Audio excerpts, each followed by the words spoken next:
Bonjour, je suis Fabrice Le Garec, leader en entreprise et co-créateur du programme Devenez Leader. Au cours de ma carrière, j'ai fait de belles rencontres de personnes et leaders inspirants. Nous avons décidé de leur donner l'opportunité de partager leurs perspectives sur le leadership, de manière peut-être de confirmer, challenger votre regard sur votre leadership. Plus qu'un simple échange, c'est un vrai zoom au cœur du leadership que nous vous proposons.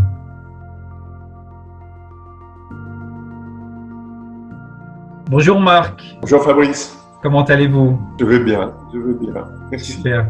Écoutez, on est vraiment ravis de vous avoir dans Devenez Leader. On fait cette série d'interviews avec des leaders que l'on admire et que l'on respecte pour avoir un aperçu de votre expérience, de toutes les richesses de votre parcours à travers les 5 questions qui nous caractérisent à chaque fois. Mais avant d'aller plus loin, je voulais tout simplement vous laisser vous présenter, qu'on connaisse un petit peu mieux qui est Marc Vossen. C'est toujours un exercice, je trouve, difficile que de se présenter en un court laps de temps.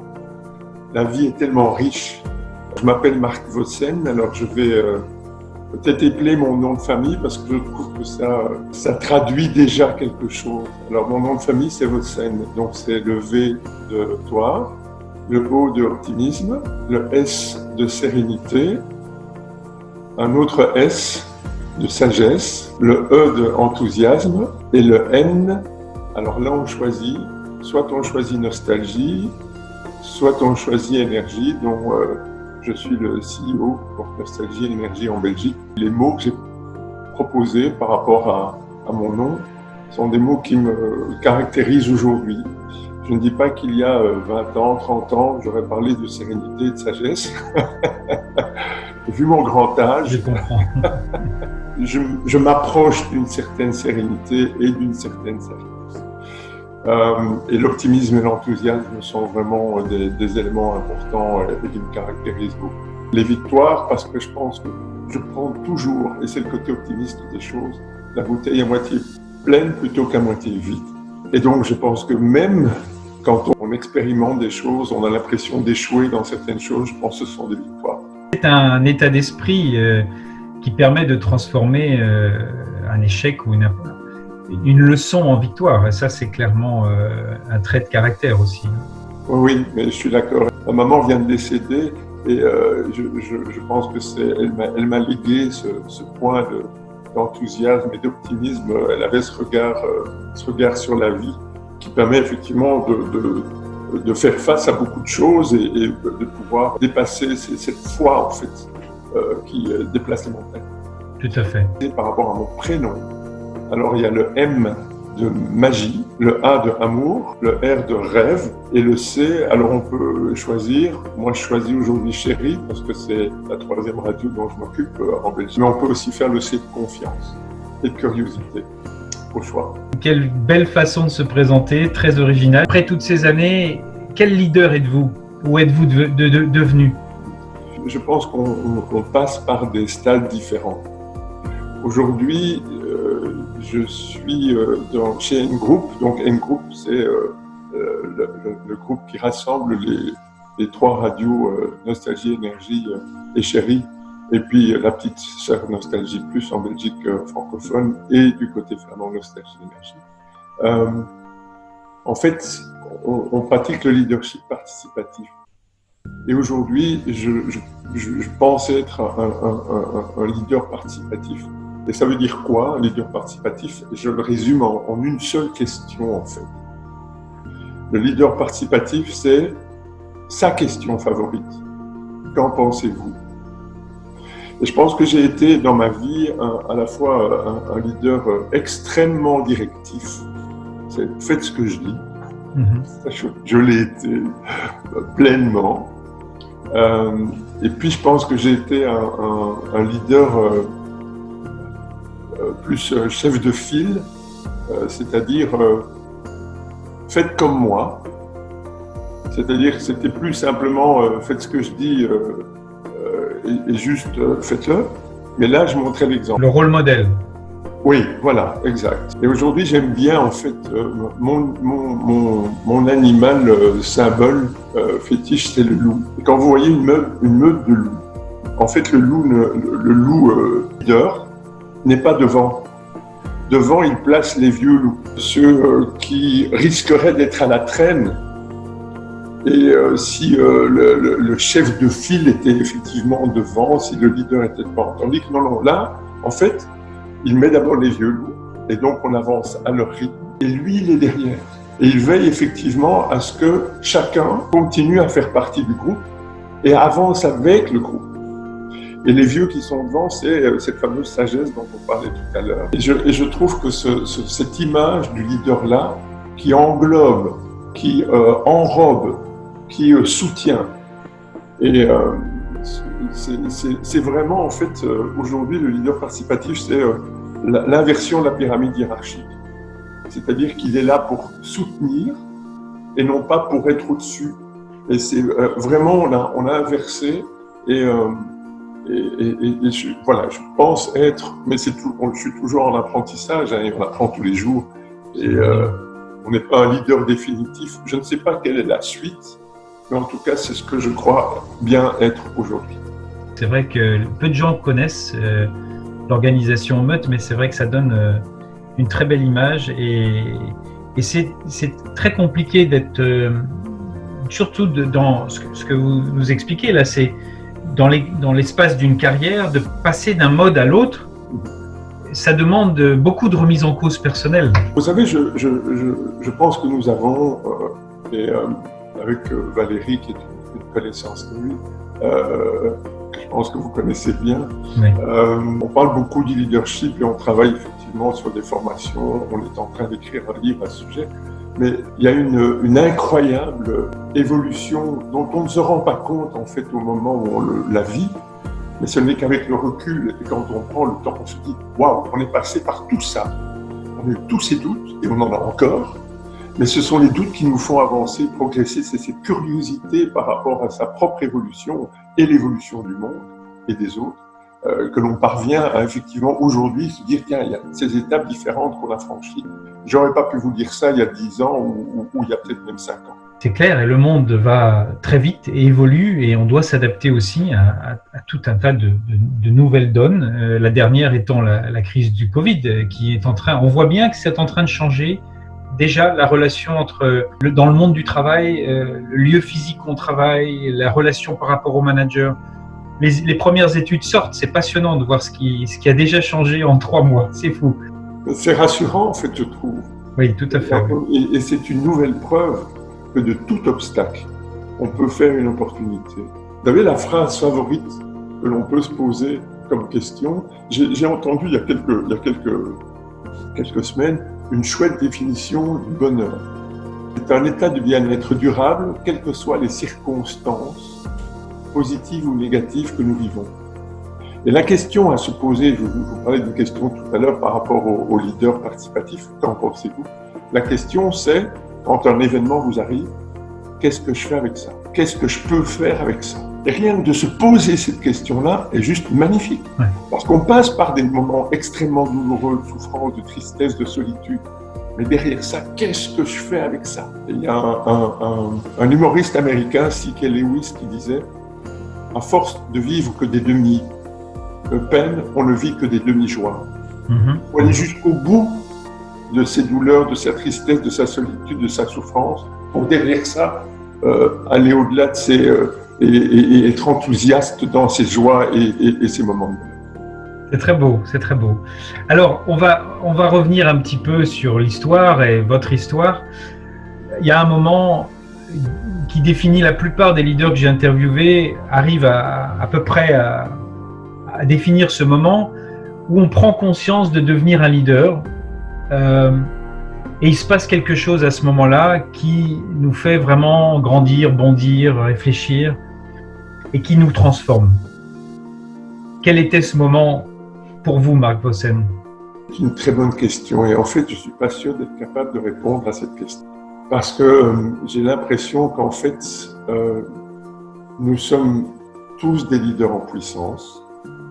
Et c'est vraiment l'objectif, c'est de permettre à chacun d'être son leader et de pouvoir être dans son domaine, d'exprimer, de faire preuve de leadership. Je pense que c'est quelque chose que l'on construit pas à pas, centimètre par centimètre. Et que tous les moments de sa vie, positifs négatifs, difficiles, faciles, participent à ça, participent à cette création.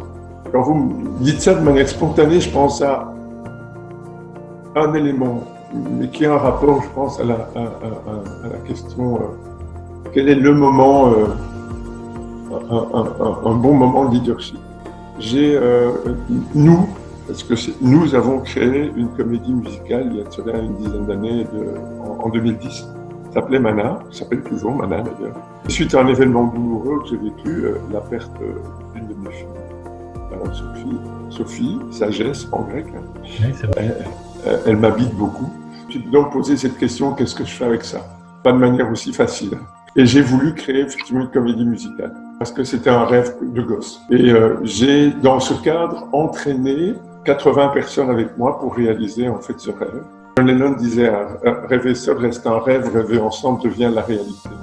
Et quand vous partagez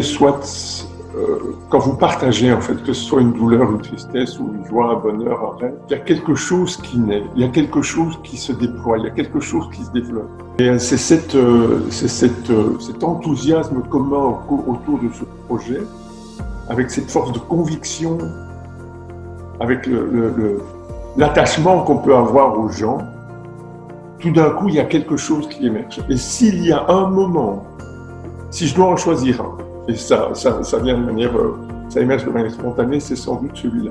Ou de manière désintéressée, parce que ces 80 personnes étaient totalement bénévoles, et nous avons œuvré pour un projet, pour une école dans le Brabant wallon. Peut-être que c'est ce moment-là qui fait prendre conscience, et donc il y a une dizaine d'années, qu'il y a quelque chose qui se passe. Mais vous ne me posez pas la question, je ne vous réponds pas ça, je n'ai pas pensé à ça. Mais peut-être qu'il y a ce mouvement incroyable, cette émergence de quelque chose qui naît de rien, d'un rêve, d'un songe. Mais d'une émotion, oui. Ça naît d'une émotion. Oui.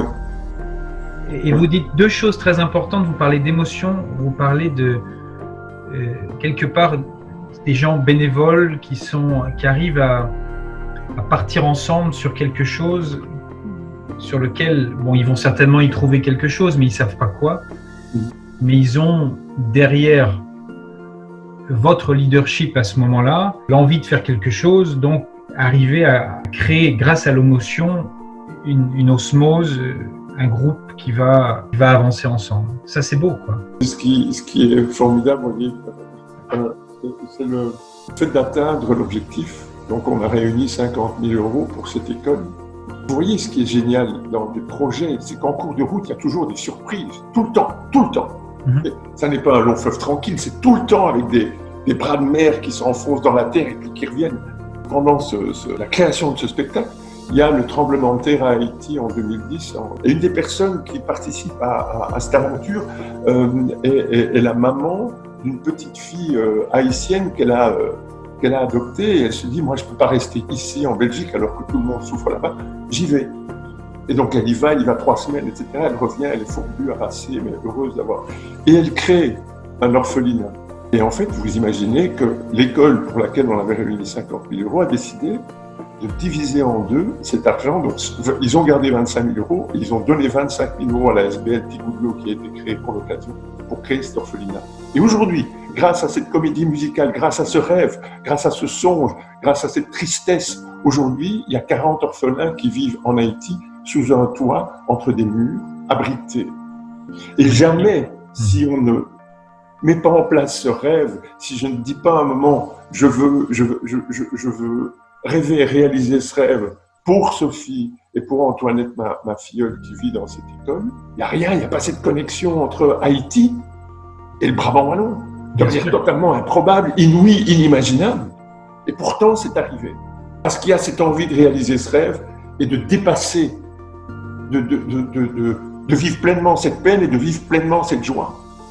C'est magique, hein, le leadership. Quelqu'un disait, quand on s'autorise à mettre la lumière sur quelque chose, ben, ça autorise les autres à en créer également. Donc c'est une très très belle histoire.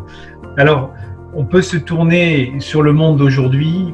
On est tous perplexes parfois par rapport aux évolutions du monde, bonnes ou mauvaises.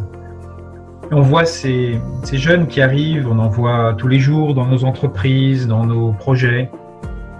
Qu'est-ce qu'on peut leur dire? Quelles sont les caractéristiques de leadership qui nous a peut-être fallu du temps, nous, à comprendre, mais qui, eux vont avoir peut-être encore moins de temps que nous pour les comprendre? Qu'est-ce qu'il faut qu'ils mettent dans leur sac à dos? Alors c'est difficile hein, là aussi de définir, mais je dirais qu'il y a un mot qu'ils vont sans doute, eux, en tout cas cette génération Y, cette génération Z et la nouvelle génération qui arrive, Alpha, ensemble. Il y a une chose qu'ils font beaucoup mieux que les générations X et Baby Boomers, c'est ensemble. Internet, aujourd'hui, est une extraordinaire chance parce que ça apprend à travailler ensemble, où que ce soit dans le monde, soit ensemble dans un espace dédié, soit dans le monde. Et donc, aujourd'hui, ils vont beaucoup plus facilement que nous travailler ensemble sur un projet, sur des projets, et de pouvoir combiner les différents aspects de leur personnalité, de leur leadership. Ça, je pense qu'ils auront plus facile que nous, et ils ont intérêt à le comprendre vite et à agir vite, puisque tout va de plus en plus vite. Et puis alors, moi, on a beaucoup débattu et réfléchi à ça. On a, avec Valérie, on s'est dit, en fond, il y a 3 choses, trois attitudes qu'il faut oser. On en parle dans le bouquin d'ailleurs. Et pour moi, la première attitude, c'est la bienveillance. C'est veiller bien, veiller à ce qu'on soit soi-même bien, être bienveillant avec soi et bienveillant avec les autres. C'est-à-dire avoir du respect et de l'attention. Et l'attention, il y a un livre, je ne sais plus de qui disait l'attention, c'est l'autre mot de l'amour. C'est être attentif aux autres et respecter ce qu'ils sont, être à l'écoute pour pouvoir effectivement avancer ensemble quelque part. C'est le premier élément. Le deuxième élément, c'est la confiance. C'est la confiance a priori. Hein. Vous savez, dans tous les nouveaux modèles, et vous le faites, vous pratiquez, vous le partagez. Dans tous les nouveaux modèles, c'est cette confiance a priori. Jean-Michel Zobrist, qui est un homme qui pratique le leadership participatif depuis belle lurette, qu'il a pratiqué dans les années 80 déjà, disait en fait 97% des gens sont bons. Bon, à l'échelle du monde, ça fait quand même 225 millions de connards, mais il y a quand même 90%. Et on peut leur faire confiance. Il n'y a pas de raison que quand chez vous agissez dans votre lieu personnel, dans votre milieu personnel, que vous agissiez avec bon sens, vous ne puissiez pas, une fois que vous passez la porte de votre activité professionnelle, que vous n'ayez plus ce bon sens.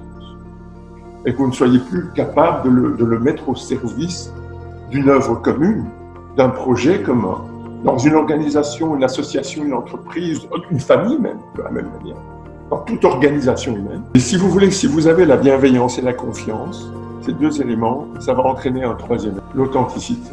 Et vous pouvez être beaucoup plus authentique à partir du moment où vous savez qu'il y a de la bienveillance et de la confiance. Vous pouvez être vous-même. Et oser être soi-même, c'est une sacrée audace. Et c'est très audacieux, oser être soi. Il faut se découvrir, c'est du travail sur soi, c'est du doute, et vous en parliez tout à l'heure, hein, c'est la remise en question. Mais dès qu'il y a cette authenticité, dès que vous êtes dans cet univers d'authenticité, de sincérité et d'humilité, parce que nous ne sommes que ce que nous sommes déjà ce que nous sommes, mais nous ne sommes que ce que nous sommes à l'échelle de la planète et du monde. Mais nous sommes déjà une extraordinaire richesse.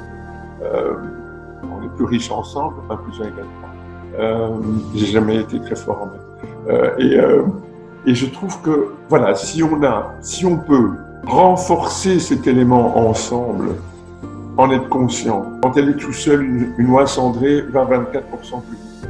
Quand ils sont ensemble ou elles sont ensemble, elles vont 70% plus loin.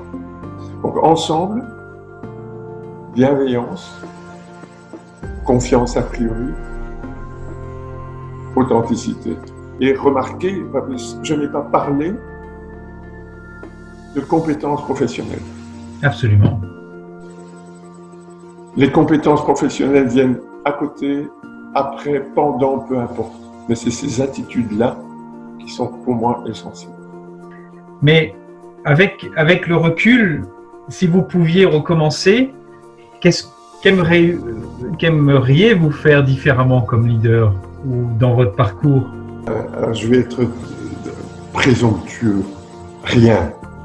C'est très bien aussi. Je ne change rien. Parce que c'est toutes mes conneries qui m'ont permis d'être qui je suis aujourd'hui. Toutes mes joies et toutes mes peines, toutes mes erreurs et toutes mes victoires, tous mes apprentissages, échecs ou apprentissages, tout ce que j'ai vécu a participé à ce que je suis aujourd'hui. Non, c'est parce que je n'ai pas suffisamment profité de chaque instant que je suis aussi ce que je suis. Donc non, rien, définitivement, passons à autre chose. C'est très bien, c'est aussi une très bonne réponse parce que voilà, la vie nous bâtit comme on est et c'est ces expériences qui nous permettent de rebondir à condition d'avoir cet état d'esprit et de se remettre en question. Est-ce que, à l'évidence, vous avez su faire? On est toujours en chemin, et tant qu'il y a des rêves, tant qu'il y a des projets, tant qu'il y a des envies, et tant qu'il y a des gens autour de vous qui ont envie aussi de partager ces rêves, ces projets, ces envies, et que vous faites appel à eux ou qu'ils font appel à vous, et que vous pouvez ensemble continuer à rêver. Et une autre phrase d'Oscar Wilde, « Il y a un rêve suffisamment grand pour ne jamais le perdre de vue ». Ça aussi, on peut s'autoriser à rêver grand. Quand vous créez une comédie musicale et que vous ne savez pas comment vous allez faire au départ, et que vous la créez au bout du compte, si vous ne rêvez pas de la faire, si vous vous dites « c'est pas pour moi, mais je ne peux pas le faire », voilà. Ça aussi, en fait, c'est du leadership. Oser rêver grand pour pouvoir... Et l'autre phrase d'Oscar Wilde, hein, si vous n'atteignez pas la Lune, au moins vous serez dans les étoiles. Et cette Lune vous aura permis d'avancer plus loin que ce que vous n'auriez jamais imaginé pouvoir faire. Magnifique mot de fin. Je veux vous remercier profondément d'avoir passé ce moment avec nous et de nous avoir éclairé sur le leadership d'aujourd'hui, de demain, sur les valeurs importantes.